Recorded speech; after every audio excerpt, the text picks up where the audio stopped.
ప్రచారంలో దూసుకెళ్తున్న చేపూర్ వీణా శ్రీనివాస్ గౌడ్ మంగల్పాట్ గ్రామాన్ని మామబాటలోనే అభివృద్ధి చేస్తానని హామీ ఇస్తూ ప్రచారంలో దూసుకెళ్తున్నారు. ఆనాడు మామయ్య చేసిన అభివృద్ధి పనులే నేటికి దర్శనమిస్తున్నాయి.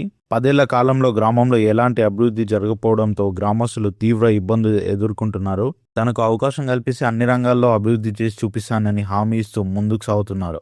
కత్తెర గుర్తుకు ఓటు వేసి గెలిపించాలని కోరుతున్నారు. మంగల్పాటి గ్రామం, మెడపల్లి మండలం. నా పేరు వీణా శ్రీనివాస్ గౌడ్, చేపూరి. గ్రామ అభివృద్ధి కోసం మేము సర్పంచ్ అభ్యర్థిగా పోటీ చేశాను. 20 సంవత్సరాలుగా ఇక్కడ ఈ గ్రామంలో ఎటువంటి అభివృద్ధి జరగలేదు. మా మామయ్య గారు చేపూరి గంగాధర్ గౌడ్ గారు 2001 నుంచి 2006 వరకు మా గ్రామంలో సర్పంచ్గా చేశారు. అప్పుడు జరిగిన అభివృద్ధి ఇప్పటి వరకు ఎటువంటి అభివృద్ధి జరగలేదు. ఇప్పుడు మాకు అవకాశం కలిగిస్తే నేను అదే మా మామయ్య బాటలోనే నడుస్తానని ప్రజలందరికీ, మంగళపాటి గ్రామస్తులందరికీ మనవి చేస్తున్నాను. దయచేసి కత్తెర గుర్తుకి ఓటు వేసి మమ్మల్ని గెలిపించండి. ఈ ఊరికి ఎల్లవేళలా అందుబాటులో ఉంటాను. ఎడపల్లి మండలం, మాది మంగల్పాటి గ్రామం. సర్పంచ్ అభ్యర్థిగా వీణా చేపూరి శ్రీనివాస్ గౌడ్ని మా గ్రామంలో సర్పంచ్ అభ్యర్థిగా నిలబెట్టడం జరిగింది. గత 20 సంవత్సరాల నుంచి మా మంగళపాటి గ్రామంలో ఎలాంటి అభివృద్ధి జరగలేదు.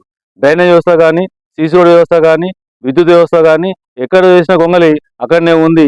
2001 నుంచి 2006 వరకు మా నాన్నగారు చేపూరి గంగాధర్ గారు సర్పంచ్గా ఉండడం జరిగింది. అప్పుడు వేసిన రోడ్లే, అప్పుడు వేసిన డ్రైనేజ్ వ్యవస్థనే, ఇందిరమ్మ ఇళ్ళైనా సరే ఏవైనా సరే ఆ సమయంలోనే ఇవ్వడం జరిగింది. అప్పటి నుంచి ఇప్పటి వరకు ఒక్క అభివృద్ధి కార్యక్రమం కూడా జరగలేదు. కాబట్టి దయచేసి ప్రజలందరూ గమనించి ఆయన బాటలోనే నడుస్తూ ఒక మంచి పేరు తెచ్చుకొని మా మంగళపాటి గ్రామాన్ని ఒక ఆదర్శవంతమైన గ్రామంగా మన స్టేట్లో మన డిస్టిక్లోనే ఆదర్శవంతమైన గ్రామంగా తీర్చిదిద్దాలని మాటిస్తున్నాను ఈ విధంగా ఈ సందర్భంగా. కాబట్టి ప్రజలందరూ కూడా కంపల్సరీ ఈ కత్తెర గుర్తుకు ఓటేసి మమ్మల్ని భారీ మెజార్టీతోని విజయవంతంగా గెలిపిస్తారని మనవి చేస్తూ 5 ఏళ్లు గ్రామంలోనే ఉంటూ నిరంతర అభివృద్ధిగా పాటుపడుతూ, అలాగే ఎమ్మెల్యే సుదర్శన్ రెడ్డి గారి సపోర్ట్ కూడా మాకు ఉంది.